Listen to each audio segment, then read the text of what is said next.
Tere! Pool juunit on läbi ja on aeg minu uue video jaoks. Seekord vaatame, mis ma tegin aprillis. Peamised märgusõnad on kool, toidupildid ja minu Instagrami muusikukanal. Ja lisaks sellele veel puudehooldus. Alustame siis jälle koolist ja ma näitan teile praktilise harmoniseerimise klipikesi, mis me seal oleme teinud.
Aprillis mul oli jälle küpsetamistuhin peal ja siin on mõni pilt minu tehtud banaanikeksist.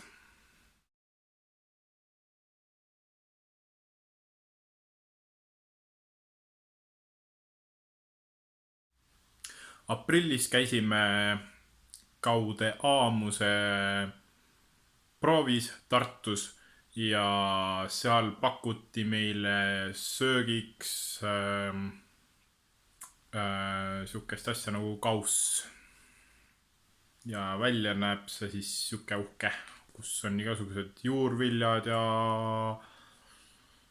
kana ja mis kõik veel.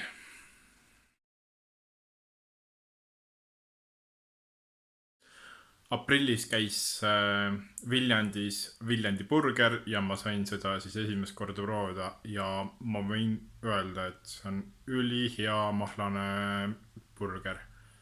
Soovitan.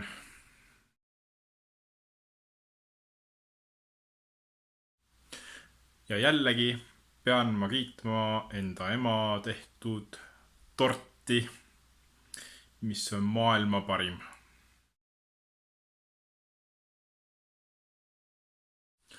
Aprillis ma jõudsin mõnel nädalavahetusel kodus puudeoksi lõigata ja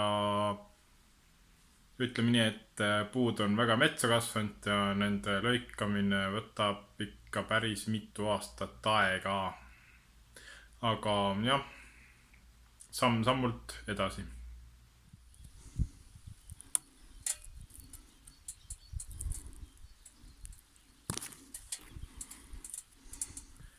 Ja ütlen kohe ära, et ega ma mingi professionaalne puudelõikaja pole, nii et mul võib kindlasti mingisuguseid vigu olla,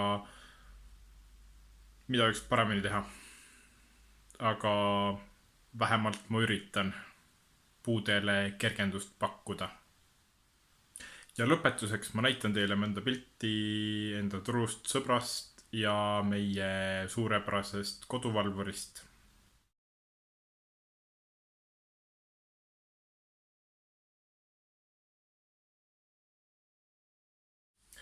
Aitäh vaatamast, olge muhedad. Kui teile meeldis, siis laikige, jagage, kommenteerige ja kui te ei ole veel siis palun vajutage seda punast nuppu, see tellige. Ja kohtume õige pea.